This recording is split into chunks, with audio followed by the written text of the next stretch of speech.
Sejam todos muito mais que bem-vindos a mais um episódio especial do nosso podcast Opinião Segura da Última Rácio, aqui diretamente do Fórum de Segurança Pública pelo Brasil, um importante evento que está acontecendo aqui em Brasília, no CICB, organizado pela Fundação Francisco Dornelles e também pelo Partido Progressista. A gente está aqui literalmente no centro do evento, num aquário, estúdio que foi montado pela Fundação, e temos a honra e a oportunidade de entrevistar pessoas que já estão no nosso radar há muito tempo, mas que por dificuldades de agenda e também territorial, a gente não consegue entrevistar, e hoje eu tenho a honra, literalmente a honra de receber aqui o meu grande amigo que a comunidade policial conhece muito bem, sobretudo o pessoal do Goiás, aqui da região centro-oeste, mas também do Brasil inteiro, que é meu grande amigo Dani Salles. Seja muito bem-vindo, doutor. Amigo, é uma satisfação e uma alegria poder estar participando desse diálogo.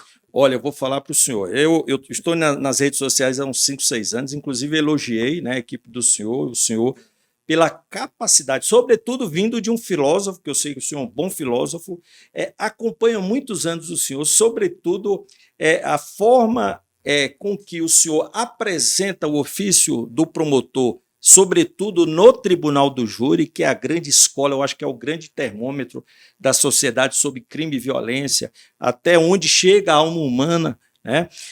E essa caminhada do senhor, ao mesmo tempo de explicando para a sociedade de uma maneira didática, inteligente, para que o cidadão comum entenda o que é o Tribunal do Júri, a importante tarefa de um promotor de justiça, fazendo o seu mistério com uma eficiência que dispensa comentários, mas ao mesmo tempo valorizando o ofício de ser polícia. Eu tenho outros amigos, inclusive também do Ministério Público do Goiás, que também tem uma visão, assim como o senhor, de entender e saber o papel importante que é o policial na rua. E em nome, embora eu fale aqui como pessoa física, não falo em nome da minha instituição, eu sou coronel da PMDF, mas falo aqui como um cientista policial, doutor em direito, mas que entrega a sua doutrina a tentar entender um pouco a gênese do crime, a atividade policial. Então, representando aqui a categoria, muito obrigado pelo trabalho brilhante e pela visão que o senhor tem e a paixão, sobretudo pelos colegas lá da PMJ, tem por esse cara que está aqui na minha frente, ao ponto, e a gente já registrou isso nas nossas redes sociais, campeão de audiência, de irem até o apartamento dele num grito de guerra, cantando ali uma canção em homenagem a esse promotor que é o Dani Salles. Parabéns, meu amigo. Obrigado, tá? Acho que é um ato de reconhecimento. Acho que o olhar que eu verto para a polícia é o olhar que a sociedade tem, que a comunidade tem. A Polícia Militar é o para-choque da sociedade. Para o Ministério Público por 5 dias, para o Judiciário por 15, fecha o Supremo por 1 mês, você não vai ver uma grande alteração societária. Manda a polícia tirar as viaturas da rua e os homens, a polícia militar normalmente, que é a nossa polícia ostensiva, por 48 horas. O Estado Democrático de Direito, tal como o senhor o conhece, ele se transfiguraria, mas se transfiguraria para um verdadeiro pandemônio. Então a polícia é o para-choque da sociedade, a polícia é a ponta da lança do Estado. Ela que garante que nós tenhamos o direito de ir e vir. Então, assim, eu tenho uma deferência pela polícia porque eu sei a importância que ela representa. E nesse momento dramático que nós vivemos na sociedade brasileira, talvez nenhuma instituição venha sendo tão hostilizada e tão, me perdoa pela expressão, e tão marginalizada quanto a Polícia Militar normalmente, porque ela está sendo sentada nos bancos dos réus. Olha o que acontece na audiência de custódia, proibição de entrar, por exemplo, em favelas, proibição de uso de algemas, estão dificultando o próprio trabalho. É como se a alta casta quisesse negar o crime, negando a figura do criminoso. Mas nesse mundo que nós vivemos, existe o crime, existe o criminoso e é necessário combatê-lo. E quem faz esse combate prefacial se chama Polícia Militar. E, doutor Dani Salles, eu vou aproveitar a sua presença aqui, sobretudo porque fala, obviamente fala também como pessoa física, né, mas fala como um promotor de justiça, do Tribunal do Júri, que conhece a realidade da polícia, que tem contato com a polícia e com a comunidade, com a sociedade de modo geral. Qual é o segredo hoje do Goiás em relação ao combate e enfrentamento da violência e da criminalidade. Por quê? Nós não temos episódio de Novo Cangaço de homicidade no estado do Goiás. Inclusive, nosso governador Caiado, a quem a gente acompanha também o trabalho, e sempre tem dito que no Goiás Novo Cangaço e domicilicidade não entra. E também a gente está aqui no DF, graças a Deus aqui também não entra, estamos incrustados também no Goiás, no estado do Goiás, e a gente se sente muito seguro, está ombreado, porque o que a gente enxerga, né, de fora é entender, e pelo que eu observo, acompanhando as notícias, acompanhando as redes sociais, é que no Goiás houve, por assim dizer, um pacto social do Poder Judiciário, do Poder Legislativo e do Poder Judiciário, Executivo e Legislativo. E, obviamente, com participação do Ministério Público, Defensoria, e o senhor até me corrija se eu estiver enganado, mas é o que eu acho que o governo, o Executivo, ele teve uma capacidade de conversação com as diversas instâncias do terceiro setor, da sociedade e também do poder, no sentido de, até teve agora um ministro, acho que do Trabalho, que fez também uma observação, tomando posse, a respeito dessa questão de que no estado do Goiás não se permite o crime. Bandido não se cria. Não se cria. Então eu gostaria que o senhor falasse um pouco disso e me corrija se eu estiver errado. A expressão bandido não se cria é que bandido não se organiza. Eu queria que você percebesse que, olha, as pessoas falam, olha, foram apreendidos 700 fuzis no Rio de Janeiro. Quantos fuzis as Forças Armadas brasileiras têm? Vamos contar o Exército, vamos contar a Polícia Federal, vamos contar a Polícia Civil, vamos contar a Polícia Militar. O Estado é mais forte do que a criminalidade. A única diferença é que nós estamos subvertidos à ousadia do mal. Então, é preciso deixar a polícia trabalhar. Isso é uma frase do governador Ronaldo Caiado. Precisa deixar a polícia trabalhar. E as forças, se o crime é organizado, as forças de segurança pública também têm que dialogar. Eu tenho muito orgulho. E olha só, a Polícia Militar do Estado de Goiás, aqui eu incluo o BOP, Rotan, COD, GRAER, Giro, vou estar sendo injusto com outras especializadas, Choque, mas eu tenho dado aula magna. Quando começa o curso de formação das tropas especializadas, eles convidam um filósofo, um promotor de justiça, um especialista em segurança pública, para dar a aula magna, a aula que, sabe, que veste a espiritualidade que vai reger aquela tropa. E veja só, né, isso é um gesto de humildade muito grande da Polícia Militar, mas demonstra principalmente a sua porosidade. Então, todo lugar que você chega quando vai ser promotor, a primeira visita que eu recebo é de um comandante de batalhão. E não sou só eu. No estado de Goiás, todo promotor que pisa na comarca recebe a visita de um comandante de batalhão. Ou seja, as instituições dialogam. A Polícia Militar e a Polícia Civil trabalham num sistema, num pacto de harmonia. Não existe uma inveja institucional entre uma polícia e outra. Então eu acho que as coisas funcionam no estado de Goiás, primeiro, porque não existe zona em que a polícia, não existe uma rua, não existe uma viela, não existe um barracão em Goiânia onde a polícia não entra. É um absurdo você ter um Rio de Janeiro loteado. A rua perguntou aqui se no DF, eu falei, DF nós não conhecemos essa realidade. Então, no Rio de Janeiro, se você subir uma viela errada numa favela, você perdeu a vida. O caveirão não entra, o policial não pode subir em tal comunidade. Uma autoridade igual um ministro do Suprema Corte, um ministro da Justiça, para entrar na comunidade, precisa de uma autorização de um chefe de facção criminosa. Deixa eu te contar uma coisa, não se dialoga com a vagabundagem. Você não negocia com vagabundo nem com bandido. E o marginal não conhece também o diálogo, porque ele não é um democrata. O marginal só conhece a força do Estado. E a força do Estado está nas suas polícias. Então, a grande covardia que se está fazendo é porque é uma luta que não é justa. Você está atando a mão das polícias e reforçando as criminalidades, criando zonas livres, zonas francas, onde a polícia não entra. E aí, a criminalidade se fortalece em vários prismas. Ela gerencia jogos de azar, venda de botijão de gás, sinal de cabeamento. Para você ter noção, se tentou fazer isso em Goiás. Então, em localidades onde o Comando Vermelho comandava, um pequeno ladrão, para poder fazer um roubo, ele tinha que pedir para o gerente. Pedir autorização, né? E depois ratear assim, olha, eu vou assaltar aquele cara que produz leite, porque ele pega 20 mil em espécie toda sexta-feira. Eu vou lá pegar esses 20 mil. Ele te fornece o armamento, olha que organização, ele te fornece o armamento, você vai lá, levanta os 20 mil, se precisar mata o proprietário rural, vem e divide 10 mil reais. isso durou muito pouco tempo, porque em Goiás a gente corta a cabeça da cobra. Então, em Goiás, o policial não tem medo de exercer a sua autoridade, e, se necessário for, exercê-la no confronto. Porque é melhor, e eu sou um promotor do júri, é melhor ser julgado por 7 do que carregado por 6. O policial de Goiás não teme em exercer a legítima defesa sua, de terceiro e principalmente do seu colega de farda. E no duro, me perdoa pela dislexia de raciocínio, mas os policiais nos outros estados da federação estão morrendo por medo de reagir. Dani Salles, e você falou do Goiás. O Goiás inclusive, pode ser matéria de estudo. E Goiás é o exemplo que, sim, que tem como combater a violência e a criminalidade.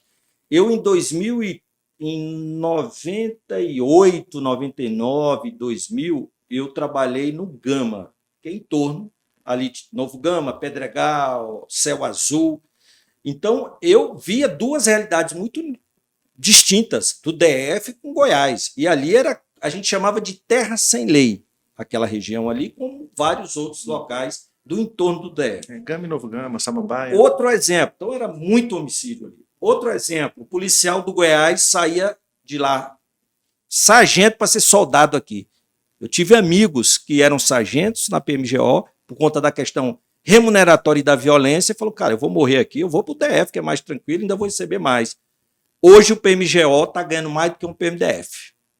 Então já começa pela valorização do profissional de segurança pública, para além desse pacto, essa construção, porque não é fácil, e o governador está de parabéns, porque não é fácil dialogar e fazer essa mediação, tentando convencer todos os atores da importância de se valorizar o policial, e quem dera que a situação do Goiás, o que foi feito no Goiás, fosse replicado em todos os estados brasileiros, a gente não estaria nesse estado de coisas que a gente vê, infelizmente, no Rio, e não só. Bahia é um exemplo. Coronel, quantos assaltabancos nós tivemos em Goiás nos últimos 2 anos? Quantos novos cangaços? Por que o novo cangaço não vai lá numa Rio Verde, uma cidade rica? Você chegar no banco daquele ali, tem 2 milhões, tem 4, tem 8. Por que ele não vai no Ajataí? Medo. Sabe por que ele não vai? É porque o policial em Goiás, que participa de um confronto, que defende a sociedade, que enfrenta a macrocriminalidade, no final do confronto ele é promovido por bravura. E o que acontece na Bahia, no Rio de Janeiro, no São Paulo? Junta o organismo, não sou contra a defesa dos direitos humanos e nenhum tipo de sistema de garantia, porque sem garantias não há o próprio direito penal, não há a minha ciência, não há Ministério Público. Mas nos outros estados o policial acaba sindicado administrativamente, processado criminalmente. A partir desse instante ele fica bloqueado para ter ascensão profissional. Não pode tirar um serviço, às vezes tem seu pote de arma recolhido. Quando não é julgado e condenado por um veículo de comunicação que sabe que vender uma suposta má atuação da polícia, vende jornal, vende notícia. Ou seja, né, o policial virou saco de pancada. Agora vai ter uma reprise daquela novela, Vale Tudo. Não sei se você recorda, mas era uma novela emblemática, porque a pergunta da novela era: vale a pena ser honesto nesse Brasil? E aí termina, né, com o cara lá rindo de todo mundo, né? Isso, impune. Olha como é que a novela da Rede Globo acaba. Mas não sei se você recorda do fundo musical da novela, que ela a gente não tem cara de babaca, a gente não tem jeito de panaca, a gente não está com a bunda exposta na janela para passar a mão nela. O que as cortes superiores estão fazendo com a polícia militar, principalmente, é colocar a bunda da polícia militar exposta na janela para passar a mão nela. E nesse instante, quem cobre as partes íntimas da polícia, quem protege o nosso para-choque, quem protege a nossa ponta de lança da nossa polícia, tem que ser a sociedade. E a sociedade constituída pelas suas autoridades. Eu falo sociedade, Ministério Público, sociedade, juiz, e principalmente, para contrapor decisões absurdas, principalmente do STJ, nós precisamos de um legislativo mais forte, de um legislativo mais crítico, de um legislativo que construa ideias capazes de impedir que você, por exemplo, vou te dar um exemplo banal, que é tema da minha conferência amanhã. Em delito flagrante, a casa não é asilo inviolável. A casa não foi feita para ser ponto de tráfico. A casa não foi feita para ser... Uma residência não foi feita para ser casa de prostituição para menina de 12 anos. Nesse instante, você perde essa inviolabilidade, esse direito e garantia individual em prol dos direitos societários. Me vem cortes superiores, STJ e STF, e eles vão criar uma figura. Não, a polícia não pode entrar na casa em delito flagrante, salvo se houver uma justa causa. E eu considero, por exemplo, o cara está vendendo droga na porta de casa. Não é justa causa. A polícia conseguir ver que tem droga dentro da casa, mas não tem um mandato, ela não pode entrar, isso não é justa causa. Isso é um absurdo. A Constituição não disse isso. O poder constituinte originário não quis isso. E essa vontade não pode vir pela mão de um desembargador, de um voto não é monocrático, é monárquico. E muito menos por um ator. Essas decisões têm que ser feitas pela Casa de Leis. Mas no duro, nós estamos com um Congresso acovardado. Porque ele sabe o que a sociedade reivindica, ele sabe quais são os apetites societários, mas não toma as providências. E poucos, nós vivemos conflitos ideológicos. Sabe, se eu sentar aqui nessa ponta, vamos por exemplo, plástico, sentar de cá tá alguém da extrema-direita, um bem enjoado. E do lado de lá, aquele petista, aquele assim, sabe, aquele mais extremista. Eu vou colocar no meio dessa mesa aqui 3 assuntos. Aborto, liberação do uso de droga, possibilidade de armamento da sociedade civil. Vamos trancar eles aqui dentro. Em que momento que eles vão concordar um com o outro? Me diz, coronel, em que momento?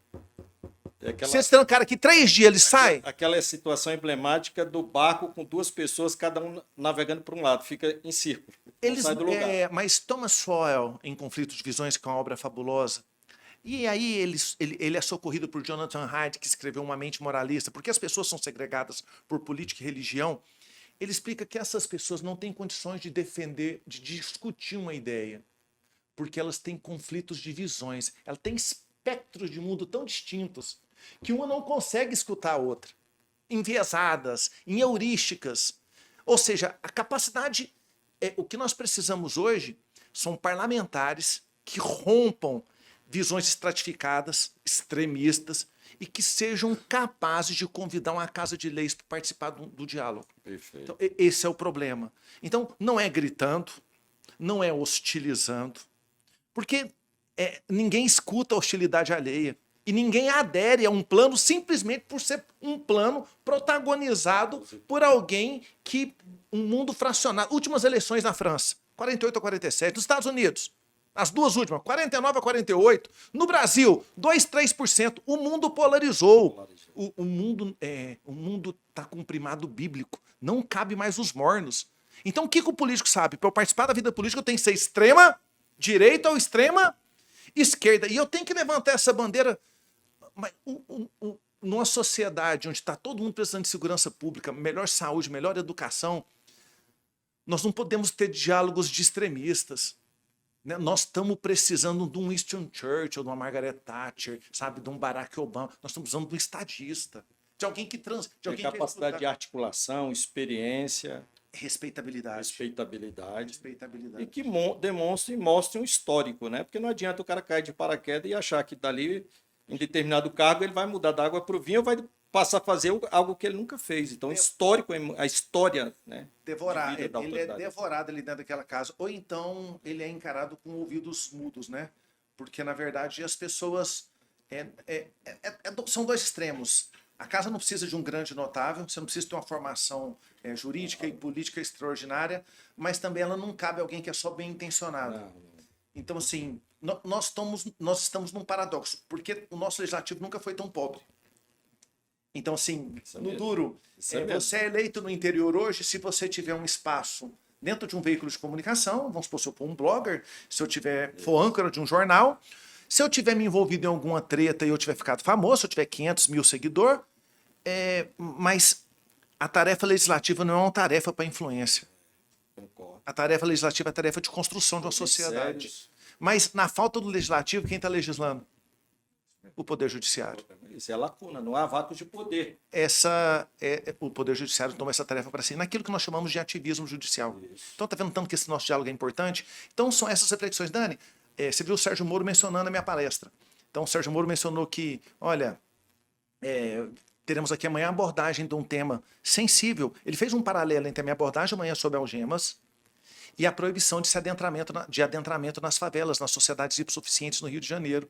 Que mutatis mutandis, foi o Supremo, através de uma súmula 11, que proibiu o uso de algema. Um absurdo. Ele vai proibir Deixa eu te contar uma coisa. a revista íntima também. Como que você conduz alguém dentro de uma viatura sem tomar... O maior protegido é o próprio Mas, indivíduo. coronel, isso é claro para o senhor, que é um militar. Um ministro da Suprema Corte, igual Lewandowski, passou 19 anos trancado lá na Suprema Corte. Ele não tem essa sensibilidade. O mundo que ele viveu foi de tomar um café com o Cacai. Então, ele toma um café com um advogado bacana, ele participa de uma festa num condomínio fechado. Essa selva que o senhor já foi da selva, não foi ou não? Não foi? Já não foi oficial? Na rua, liderando guarnição, troca de tiro. Então, esse mundo que 99% da sociedade vive, as cortes superiores parece que não é que não vivem, eles nunca viveram. Então, como que determina para 2 agentes prisional que tem uma formação pacata perto de um policial militar, para que ele entre na audiência com 2 faccionados, traficante, ladrão? De retirar algemas. Que isso? Às vezes pergunta, dependendo da situação, se o preso está com frio. Às vezes hostiliza o policial, como nós tivemos um vídeo aqui de um capitão nosso, inclusive eu entrevistei. Porque o policial foi proativo. Foi proativo. Qual que é o seu direito de investigar? Exato. Você tinha que levar essa notícia pro delegado, mas a droga estava lá. Exato. Eu ganhei a informação, teve a notícia anônima, fui lá, vi a droga, prendi. Temos vários exemplos como esse, infelizmente. Mas em que mundo que o senhor vive? Foi grosseiro. Se não fosse um deputado, aquele magistrado não teria tomado 60 dias de afastamento sem remuneração. Então, assim, eu acredito que a nossa salvação, o remédio, a doença está aí. Nós falamos sobre ela nesses últimos 20 minutos. Mas o nosso remédio, o remédio de todas as repúblicas sempre esteve no Senado e nas suas casas de lei, na Câmara dos Deputados. Mas eles não podem estar ali, sabe, estão todos preocupados em levar emenda para a sua cidade, em fortificar sua figura política, em fazer um discurso na Câmara para gerar uma pílula de 90 segundos, não pode passar de 90 segundos, senão o Instagram não permite patrocínio, para gerar uma pílula para lançar na rede social. Cadê as grandes ideias, coronel? Cadê os estadistas? Cadê aqueles que rompem? Sabe, cadê aqueles que fazem com que os irmãos, sejam do legislativo, sigam como ovelha o pastor das ideias?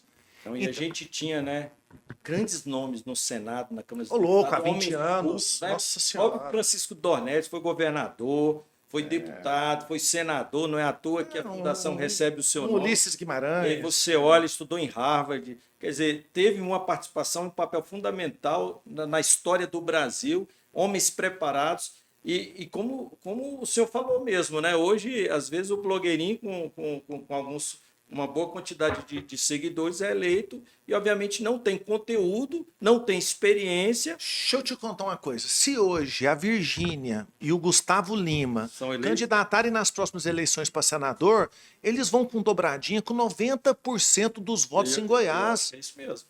Deixa a Virgínia, junto com o Gustavo Lima, sair a senador. Quem vira senador? Exato. Se a Virgínia com o Gustavo Lima sai a deputado federal, eles arrastam os 17 que tiver atrás deles. Então, o que eu estou te dizendo é que não é errado ter prestígio nas redes sociais, mas que a escolha de um representante, seja de um Estado ou do povo dentro da Câmara dos Deputados, é uma escolha estratégica da sociedade, mas nós não fomos educados para essa escolha estratégica, porque se nós formos educados para essa escolha estratégica, 90% da formatação dessa Casa de Leis muda. E o senhor não acha também que falta também homens de coragem? Eu falo em todos os setores, né? No legislativo, no executivo e no judiciário. Homens, obviamente, que tenham valores que são importantes, né, para um homem público. Que sejam inegociáveis. Exato, mas homens de coragem, com vigor, que, como a gente percebe no discurso do senhor aqui, pelo olhar, e a gente percebe acompanhando nos vídeos, nos testemunhos, nas palestras que o senhor dá, demonstra muita coragem, muito vigor, eu sou de família humilde, mas muita força, energia. E o que eu acho é que, me perdoe a expressão, a gente tem muito hoje bundas moles, sabe? Coronel, mas deixa eu te contar uma coisa. Deixa eu te contar uma coisa. Todo homem tem seu preço. A diferença é quando nós identificamos que ele decide se vender ou não a ele. Todo homem, o senhor tem seu preço. Mas decidir se vender a ele não é uma questão ética e moral. E, coronel, isso é bonito porque o que acontece hoje? O que nós vivemos na realidade do Senado e da Câmara dos Deputados é que num diálogo, num café, num almoço, numa janta, você fala, olha, o seu irmão vai assumir aquela estatal.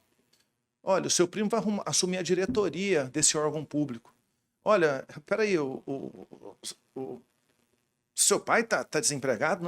Não, não, vamos lançar ele no TCE. A empresa do seu familiar vai levar vantagem. Deixa eu te contar uma coisa, nós vamos fazer um contrato aqui agora, você vai ter um contrato público. Não, você tem um primo que é artista, você casou. Não, pode procurar ali, porque na Lei Rouanet vai dar uma força. Ou seja, eles identificam aqueles que têm freios morais mais deficientes, é uma palavra ruim. E eles acabam conseguindo que, eu não vou falar para cortejar, mas sim corromper essas pessoas. Então, o que você mais vê hoje aqui é que as vagas nos tribunais de contas, as vagas é loteado. As pessoas estão sendo nomeadas para ministro, né, nos tribunais. Nos tribunais superiores, as vagas para ser dirigido. Não existe uma meritocracia no país, mas isso começa aqui em Brasília.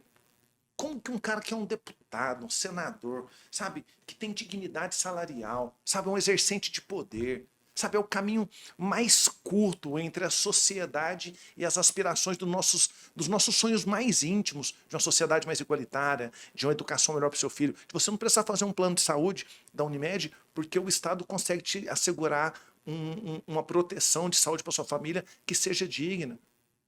Ou seja, uma educação. Minha filha estuda numa escola particular. Mas eu queria muito que minha filha estivesse estudando numa escola pública. Eu queria que toda criança tivesse a mesma educação que minha filha tem. Então, assim, nós vivemos um problema. Nós precisamos repensar a nação. Sabe? Então, eu acho assim que, você vê, né? Em momento algum desse diálogo, o promotor entrou. O promotor não participou desse diálogo, primeiro porque eu não gosto de me apresentar. Você vê, o folder me apresenta como filósofo, mestre em ciências criminais, professor. Por quê? Porque eu não quero que as pessoas pensem que essa é a opinião da minha instituição, do Ministério Público. Como pessoa física. Mas eu também, sinceramente, eu não acredito que o Ministério Público pode ser uma instituição monolítica, onde só um procurador-geral que opina sobre o que pensa um promotor de justiça. Porque a maior virtude que um promotor tem é a sua independência funcional. Mas, levando em consideração que hoje nas minhas redes sociais eu tenho 12, 14 vezes mais alcance do que a própria instituição Ministério Público, eu tenho que ter muita responsabilidade em deixar isso claro.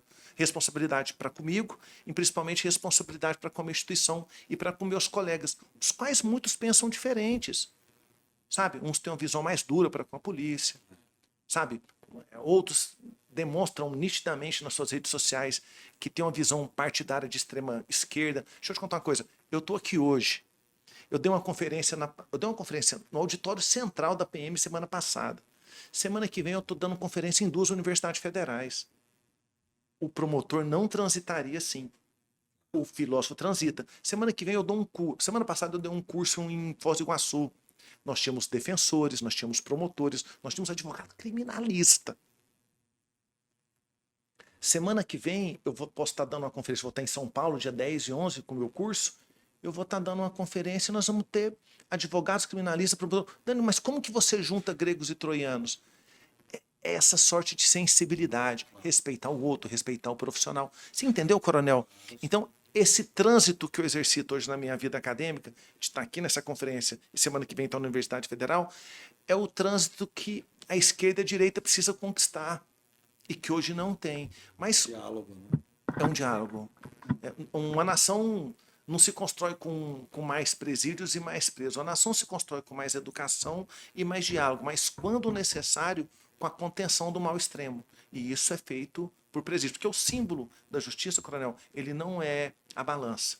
Carnelucci diz que o símbolo da justiça são as algemas, quando nós temos que conter aquele indivíduo que viola nossos bens jurídicos mais preciosos. Isso é muito bonito. Então, negar a atuação da polícia é negar a própria necessidade de contenção do mal. Perfeito. Doutor Dani Salles, eu gostaria de ficar aqui um pouco mais com o senhor, mas eu sei que o senhor ainda vai almoçar. Para retornar. Até peço desculpas por ter tirado um pouco do seu almoço.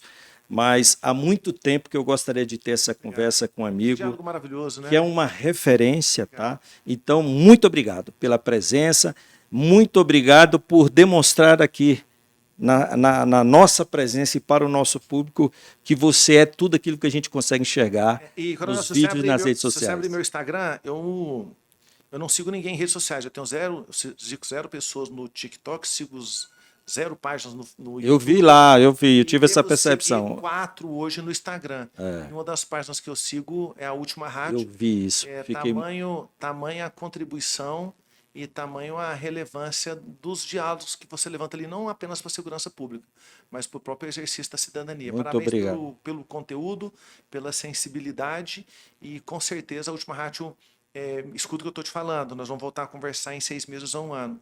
O senhor estará batendo aí 500 mil de pessoas que vão estar acompanhando essa produção de conteúdo, porque ela é indispensável para esse tipo de sociedade que nós discutimos aqui hoje e que nós desejamos. Muito Parabéns. obrigado, amém. E vindo do senhor é um grande elogio. Obrigado. E esse foi mais um podcast Opinião Segura, aqui diretamente do Fórum de Segurança Pública pelo Brasil, organizado pelo Progressista e também pela Fundação Francisco Dornelles. Um forte abraço a todos Coronel, e até o só se me próximo permitir, Opinião Segura. lembrando para meus amigos policiais, reinos ruirão, governos passarão, mas a polícia é eterna. Força e honra. Fosse honra, muito bom, admirável, não vou nem cortar, vai ficar.